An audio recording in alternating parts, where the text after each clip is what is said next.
जय श्री श्याम भक्तों। कार्तिक का पावन महीना चल रहा है। उस पावन महीने में हम कुछ भी दान पुण्य कथा श्रवण करते हैं, उसका हमें करोड़ों गुना फल की प्राप्ति होती है। आप चाहे तारा की छांव में स्नान कर ले, अगर आप कुछ नहीं कर सकते हैं, और साथ में कथा का श्रवण कर ले, तो भी आपको अमोघ फल की प्राप्ति होगी, ऐसा हमारे ग्रंथों में कहा गया है। क्योंकि स्नान भी इस महीने में बहुत ज़्यादा महत्वपूर्ण है। बोले विष्णु भगवान की जय। आज हम 12वां अध्याय का पाठ का स्मरण करेंगे। इससे पहले हम भगवान का 2 नाम जप लेते हैं। श्रीमन नारायण नारायण नारायण, श्रीमन नारायण नारायण नारायण, लक्ष्मी नारायण नारायण नारायण, भजमन नारायण नारायण नारायण, श्रीमन नारायण नारायण नारायण।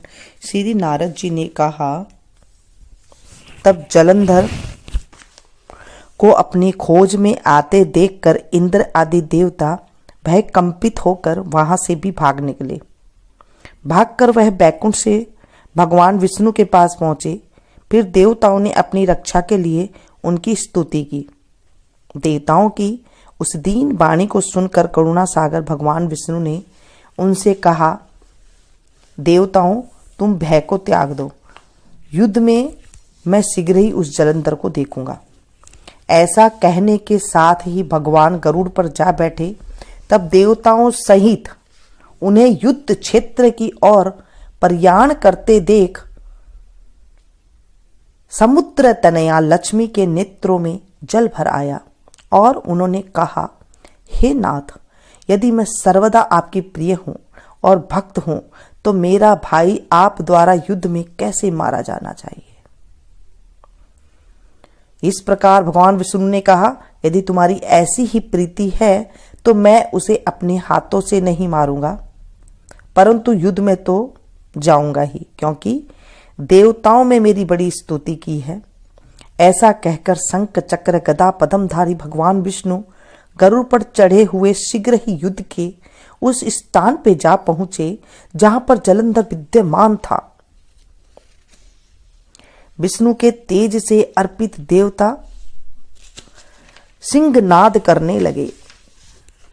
फिर तो अरुण के अनुज गरुड़ के पंखों की प्रबल वायु से पीड़ित हो दैत्य इस प्रकार घूमने लगे जैसे आंधी से बादल आकाश में घूमते हैं। तब अपने वीर दैत्यों को पीड़ित होते देखकर जलंधर ने क्रुद्ध होकर भगवान विष्णु को अद्भुत वचन कहकर उन पर कठोर आक्रमण कर दिया। यहां से आगे की वार्ता वर्षा ऋतु की संपत्ति के घोतक है। बोले विष्णु भगवान की जय। आज हमने 12वां अध्याय का पाठ का स्मरण किया है और हम कार्तिक के महीने की कथा का स्मरण करेंगे। इससे पहले हम गुरु जी का कुछ आज ध्यान कर लेते हैं। गुरु बिन ज्ञान गंगा बिन तीरथ, एकादशी बिना व्रत कहाँ है। बालू की भीत 18 को चरणों, ओछे की प्रीत कटारी को मरनो। गुरु बिन ज्ञान गंगा बिन तीरथ, एकादशी बिना व्रत कहाँ है। मन ना मिले उससे ना मिले, प्रीति करे उससे जहां कपट ना हो। गुरु से कपट मित्र से चोरी, या होवे निर्धन या होवे कोड़ी। माँ बिन लाड़ पिता बिन आदर, बिन भैया ब्रसार कहाँ है। गुरु बिन ज्ञान गंगा बिन तीरथ, एकादशी बिना व्रत कहाँ है। सास बिन लाड़ ससुर बिन आदर, बिन पति के श्रृंगार कहाँ है। गुरु बिन ज्ञान गंगा बिन तीरथ, एकादशी बिना व्रत कहाँ है। धन बिना मान पुरुष बिना आदर, बिन पुत्र परिवार कहाँ है। गुरु बिन ज्ञान गंगा बिन तीरथ, एकादशी बिना व्रत कहाँ है। पोथी बिन पंडित खड़ग बिन खत्री, बिन सुमिरन के स्वर्ग कहाँ है, गुरु बिन ज्ञान गंगा बिन तीरथ, एकादशी बिना व्रत कहाँ है। गंगा ने नहाई बाको नहानो क्या है, दान न दियो बाको पुण्य कहाँ है। गुरु बिन ज्ञान गंगा बिन तीरथ, एकादशी बिना व्रत कहाँ है। गुरु जी के कारण मैंने कुटुंब संजोयो, यशोदा को लाल मेरे आंगन में आयो। गुरु बिन ज्ञान गंगा बिन तीरथ, एकादशी बिना व्रत कहाँ है। बोले विष्णु भगवान की जय। कार्तिक के महीने में लक्ष्मी जी की कहानी जरूर करनी चाहिए। बोली लक्ष्मी माता की जय। एक ब्राह्मण था, वह रोज पीपल में जल चढ़ाया करता था। पीपल में से लड़की कहती थी, पिताजी मैं तुम्हारे साथ चलूंगी। ब्राह्मण सूखने लगा। ब्राह्मणी बोली, तुम्हें क्या हुआ, तुम क्यों सूख रहे हो। ब्राह्मण बोला, पीपल में से एक लड़की कहती है, हे पिताजी मैं तुम्हारे साथ चलूंगी। ब्राह्मणी बोली, उसे कल लिया ना, जहां 6 लड़कियां हैं वह 7वीं भी सही। दूसरे दिन ब्राह्मण उस लड़की को ले आया।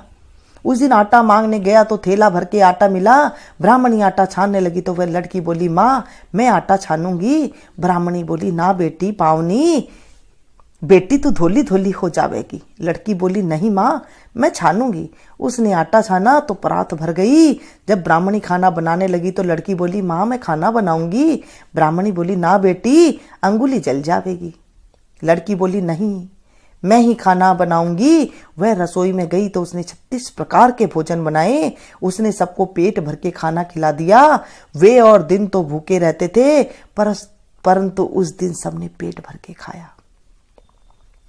ब्राह्मणी का भाई आया तो वह बोला, जीजी मुझे तो भूख लगी है, रोटी खाऊंगा। ब्राह्मणी सोचने लगी कि अब तो सबने खा लिया, अब कहां से खिलाऊंगी। लड़की बोली, माँ क्या बात है। ब्राह्मणी बोली, तेरा मामा आया है, खाना खाएगा। लड़की रसोई में गई, उसने 36 प्रकार के भोजन बनाए और मामा को जिमा दिए।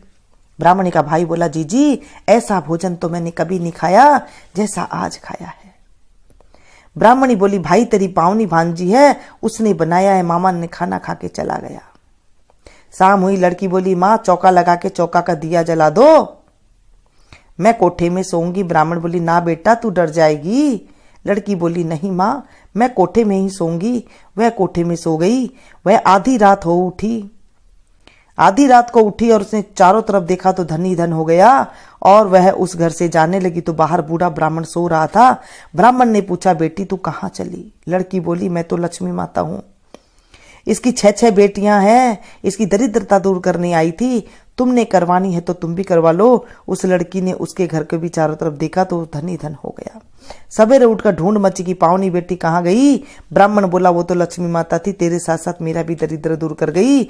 जैसे लक्ष्मी माता उसका दरिद्र दूर करा, सबका करना, मेरा भी करना, कहते के सुनते को हुंकारा भरते को भी करना। जो ये कहानी को कहे सुने हुंकारा भरे, सुनाए उनके भी घर की दरिद्रता दूर करना। कार्तिक के महीने में नित्यनेम बाबा और सीता माता की कथा जरूर करनी चाहिए। बोलिए विष्णु भगवान की जय। राम आए लक्ष्मण आए, देश के पुजारी आए, नित नेम का नेम लाए। आओ राम बैठो राम, माखन मिश्री खाओ राम, दूध पतासा पियो राम, सूत क्या पलका पोटो राम, साल दुसाला ओढ़ो राम। राम संवारे सबके काम, खाली घर भंडार भरेंगे, सबका बेड़ा पार करेंगे। जय राम श्री राम जय जय राम। सीता माता कहानी कहा करती थी और श्री राम सुना करते थे। एक दिन भगवान राम को किसी काम से बाहर जाना पड़ा। सीता माता कहने लगी, भगवान मेरा तो 12 वर्ष का नित्यनेम है, मैं अपनी कहानी किसे सुनाऊंगी। भगवान बोले,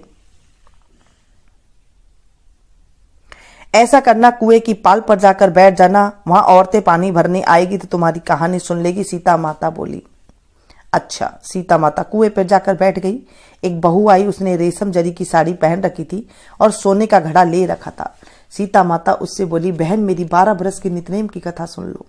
बहू बोली, मैं तुम्हारी 12 बरस की नित्यनेम की कथा सुनूंगी तो मुझे देर हो जाएगी और घर में मेरी सास लड़ेगी।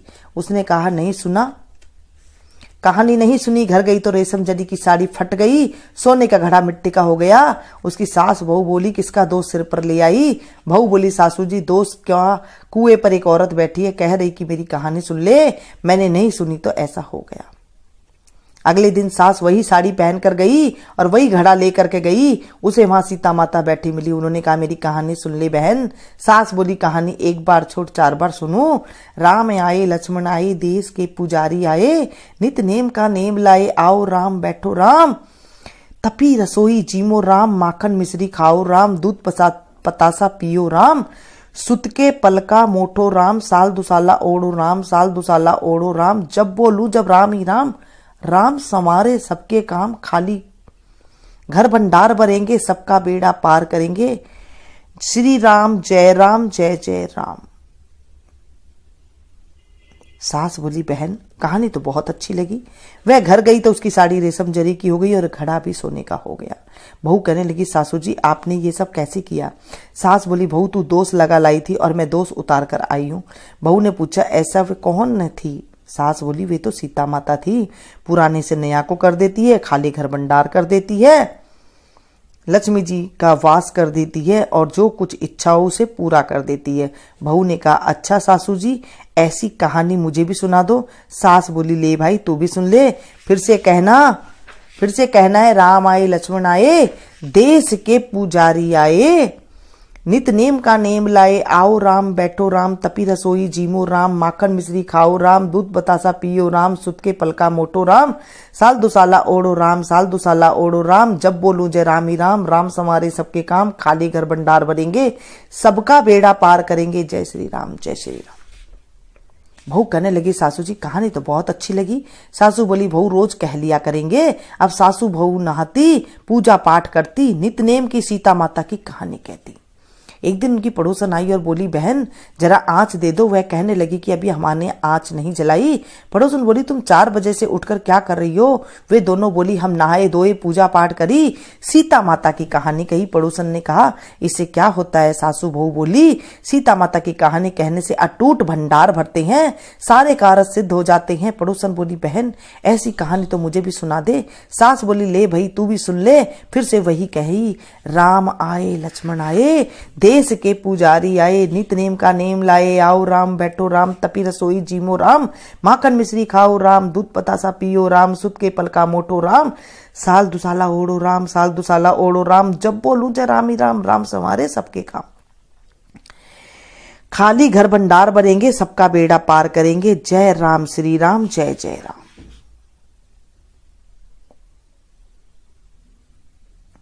पड़ोसन कहने लगी बहन कहानी तो बहुत अच्छी लगी। अब वह पड़ोसन भी नितनेम सीता माता की कहानी कहने लगी। सीता माता ने उसके भी भंडार भर दिए। हे मेरी सीता माता जैसे उन सबके भंडार भरे मेरे भी भरना, लक्ष्मी माँ का वास हो, अन्नपूर्णा का वास हो। बोलो सीता माता की जय। जय श्री राम जय जय राम, जय श्री राम जय जय राम, जय श्री राम जय जय राम। हे सीता माता इस कहानी को जो कहे सुने सुनाए उसे भी आप उसके भी घर की दरिद्रता दूर कर देना। बोले सीता मैया की जय। आज हम तारा भोजन की कथा कहेंगे। तारा भोजन जो कर रहे हैं वो भी इनकी कथा आप सुन सकते हैं। एक साहूकार की बहू तारा भोजन कर रही थी। उसने सास से कहा मेरी कहानी सुन लो। सास बोली मुझको पूजा पाठ करना है, मेरे पास समय नहीं है। जिठानी के पास गई और बोली भाभी जी मेरी कहानी सुन लो। जिठानी बोली मुझे तो अभी खाना बनाना है। देवरानी से कहा तुम मेरी तारा भोजन की कहानी सुन लो। वह बोली मुझे तो बच्चों को स्कूल भेजना है, उन्हें देरी हो रही है। उसने ननद से कहा दीदी मेरी कहानी सुन लो। ननद बोली मेरे तो ससुराल से बुलावा आया है, मुझे ससुराल जाने की तैयारी करनी है।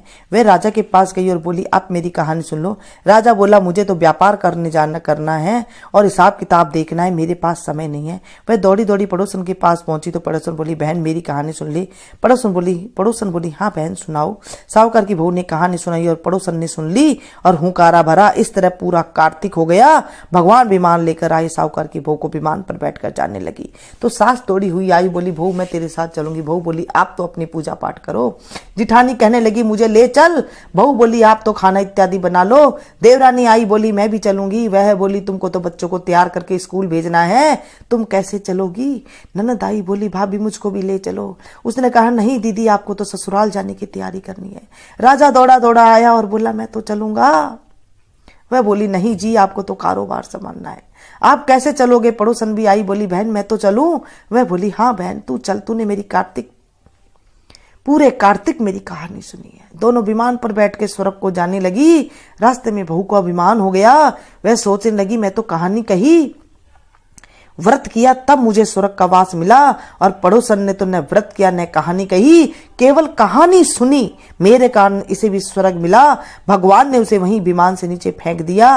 वह पूछने लगी कि भगवान मेरा अपराध क्या है जो मुझे छोड़कर जा रहे हो। भगवान बोले तूने अभिमान किया है, फिर से 3 साल का तारा भोजन कर तब तुझे स्वर्ग मिलेगा। बोले विष्णु भगवान की जय।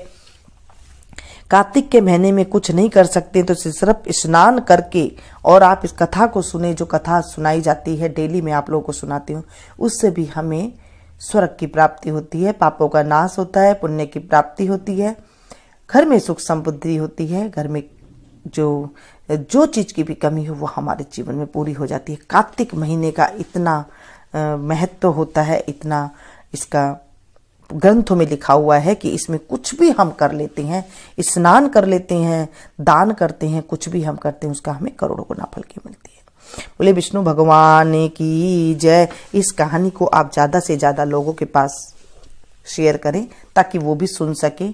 इस कहानी को जो सुनाता है, सुनता है, हुंकारा भरता है, उसकी सारी मनोकामना पूरी होती है। इसे ज्यादा से ज्यादा शेयर करें ताकि आपके खाते में भी पुण्य का 16वां हिस्सा घर बैठे ही आपको मिल जाए। जैसे मैं आप लोगों को सुना रही हूँ और आप हजारों की मात्रा में एक साथ देख रही हैं, तो मुझे भी जो है घर बैठे मुझे पुण्य मिल रहा है। जब आप लोग सुनाएंगे तो आप लोगों भी घर बैठे काफी सारी आपको जो है पुण्य मिलेगा। क्योंकि आजकल ऐसा तो जमाना है नहीं कि हम बाहर जाकर के कहीं पर सुना सकते हैं, बैठ के बात करें, तो आप शेयर कर दीजिए, आपको उतना ही पुण्य मिलेगा। बोले कार्तिक महाराज की जय, विष्णु भगवान की जय। अगली वीडियो फिर से मिलूंगी नई जानकारी के साथ, नई कथा के साथ। तब तक आप लोग देखते रहिए मेनू संगीत। Thank you.